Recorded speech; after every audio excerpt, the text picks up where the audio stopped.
if any of you are like that, or if you know someone like that, you just kind of like lie by default. Like, no reason for it. You have no idea why you even do it. A few weeks ago, it was a Saturday school, and there was a student in here, and he was talking to me, and he messaged, so he looks at his phone, he goes, I don't know why I did that. I go, what'd you do? He said that his mom messaged him and asked him where he was, and he lied. You know, he said, his response, I think he told her he was at the mall. I'm like, wait, so you lied and said you were at the mall rather than school? And he's like, yeah. And I go, no idea why. He's like, I don't know why. That makes no sense. Usually you do it the other way around. You know, you're at the mall with your friends, you're lying, so you're saying, oh, I'm doing a Saturday school at school.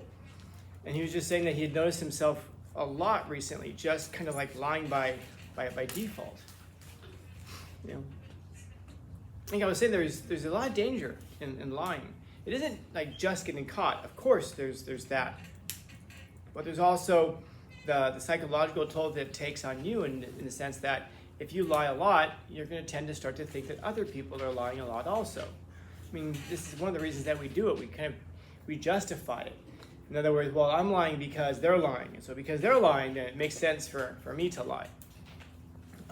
Sometimes we'll have to almost invent, like we know that we're lying about it. We know that we're lying about other people lying, and yet we'll say it because we want to make ourselves feel better by justifying our lying.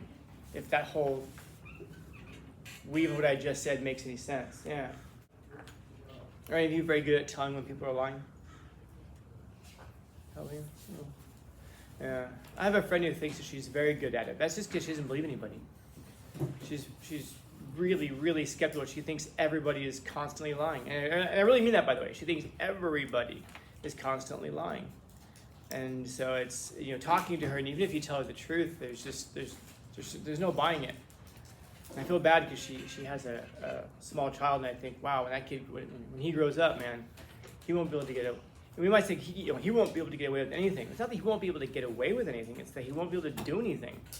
Because, I mean, if the one time he lies is probably the time he's going to get caught with it. It's going to be like, oh, that's why I don't trust you, because you're lying.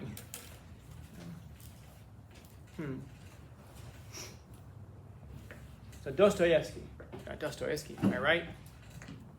There's a lot here, man. Talking, it isn't tough to find something to talk about. It's kind of narrowing it down just one thing to talk about with all this. Now, last part is interesting to me.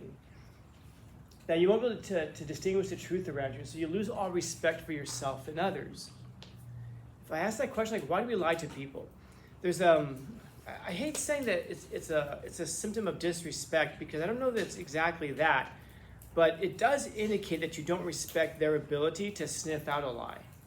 Obviously, if someone's really good at picking apart lies, then you'll be a little bit more hesitant to do it. Some people are really bad at figuring out lies, and some people are really good at picking out lies. We just don't say anything about it.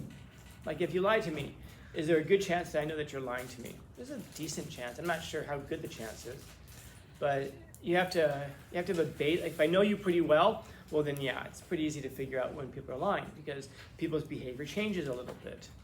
But if the average person walking down the street, if they were to start talking to me, I wouldn't know when they're lying or not. So we say things like, well, a person won't look you in the eye if they're lying. That isn't true.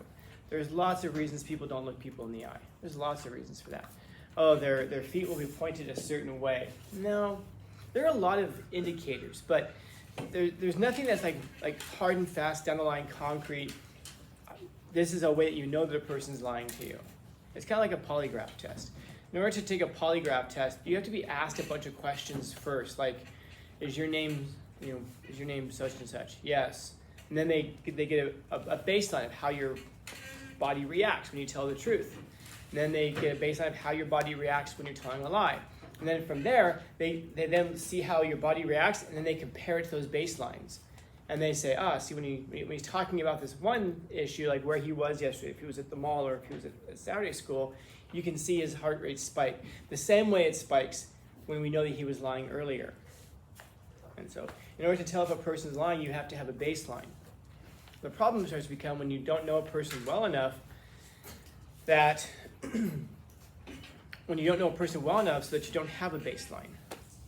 And so There's no hard and fast way to tell if a person's lying to you. But there's a suggestion there that in order to, it takes a certain level of disrespect in order to lie to somebody. Now, how much disrespect it takes, I guess, depends on the lie, depends on the person, depends on what it's about. But if you don't respect a person, it's very difficult to love them. Because love is not just a sentiment. I think we've talked about that before in this class, right? The different types of love that there are. Yeah, yes, we have, yes, no. You say we have? I'll take your word for it. Okay. As long as one person nods, that means at least one person's listening. Or at least you're nodding. I don't know if you're listening, but you're nodding. There are various forms of love.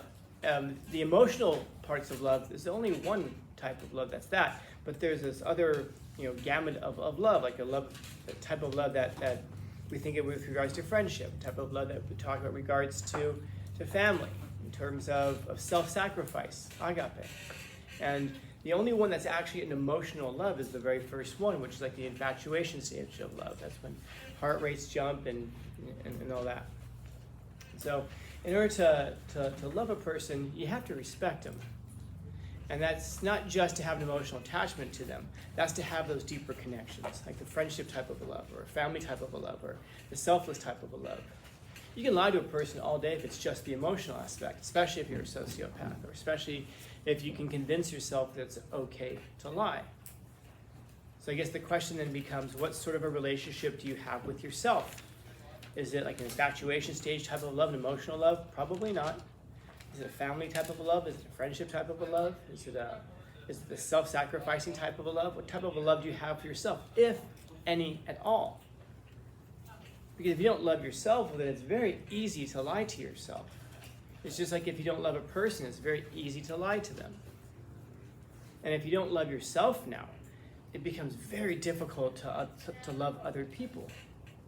And so if you're perpetually lying to yourself and constantly lying to yourself, you don't really have an understanding of what reality actually is. You just have an idea of this dreamscape that you've made, that you live in, that you kind of force other people to live in as well. But the worst kind is when you can actually convince yourself that you're not lying, or worse yet, back to the question I was asking you, if you can forget that you're lying. In other words, you almost don't even notice it anymore. You almost forget that you told a lie about something, and then you start to believe that really is the truth. I don't know if any of you have ever done that before, where you've talked to a person and you know they're lying, but they really seem to believe it, man. They genuinely seem to believe it. I'm thinking of some people off the top of my head. And other people, the ones actually who drive me crazy are the ones who you know that they're lying, and they know that they're lying to you, and you know they're lying to you, and they know that you know that they're lying to you, and yet they continue to lie to you.